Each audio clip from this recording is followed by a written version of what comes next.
আসসালামু আলাইকুম। আজকে আমি একটা নতুন প্রোডাক্ট নিয়ে কথা বলবো। প্রোডাক্টের নাম হচ্ছে মাইক্রো আউট। আমরা সবাই জানি দিস ইজ একটা বিউটিফুল লিটারেচার মাইক্রো আউট। আর প্রোডাক্টটা হচ্ছে আমরা দেখি যে 500 ml এবং 100 ml available. This is called micro out. আমরা যদি দেখি তার গেটআপটা, okay. Micro out basically it's a very powerful and proven একটা বায়োসাইড এবং ডিওডোরেন্ট হিসাবে পরিচিত। Basically PKC 80% is the component of it. আমরা সবাই জানি যে বাজারে অনেক প্রচলিত PKC আছে। এর মধ্যে micro out contain the minimum 80% of the PKC benzalkonium chloride.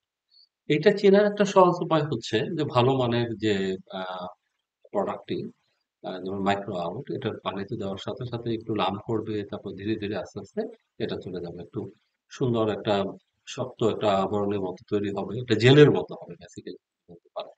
এবং একটু গরম হবে এবং এটা আস্তে আস্তে এটা কন্টিনিউয়াসলি সময়ের সাথে সাথে এটা 100% ডিজলভ হয়ে যাবে। That is call a very good quality BKC benzalkonic, right?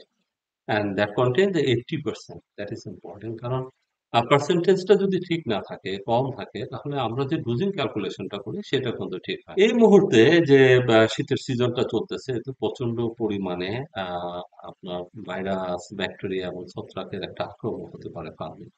এবং সেই ক্ষেত্রে micro out is a very powerful একটা প্রোডাক্ট এবং প্রোভেন একটা প্রোডাক্ট, যে প্রোডাক্টের মাধ্যমে দিয়ে আপনি এই ক্ষতিকারক যে জীবাণু যেটা পানির মধ্যে আছে সেটাকে আপনি দূর করতে পারেন, সেটাকে আউট করে দিতে পারেন। এবং যে সমস্ত ডিজিজ গুলা হওয়ার সম্ভাবনা থাকে সেই ডিজিজ গুলা কিন্তু আহ, কমে যায়, অনেকাংশে আমরা কমে যাবে।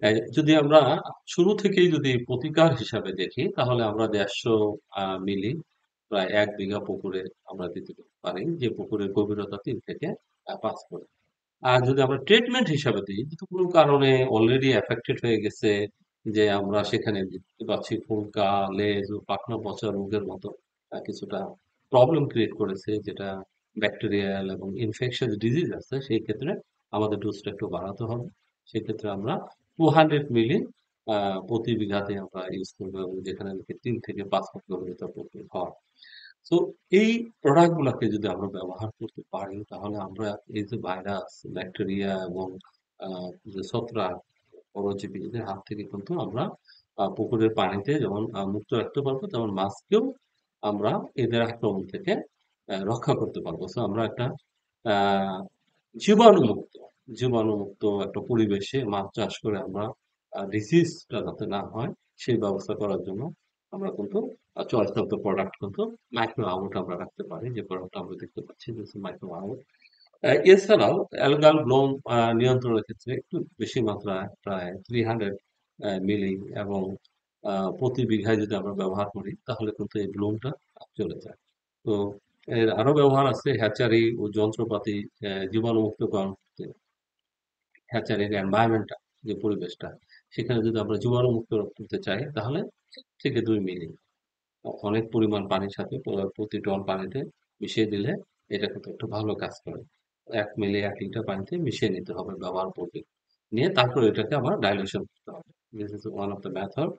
ডিম ইনকিউবেটর এই ক্ষেত্রেও কিন্তু 1 মিলি 2 লিটার পানিতে মিশিয়ে আমরা পরিষ্কার রাখতে পারি।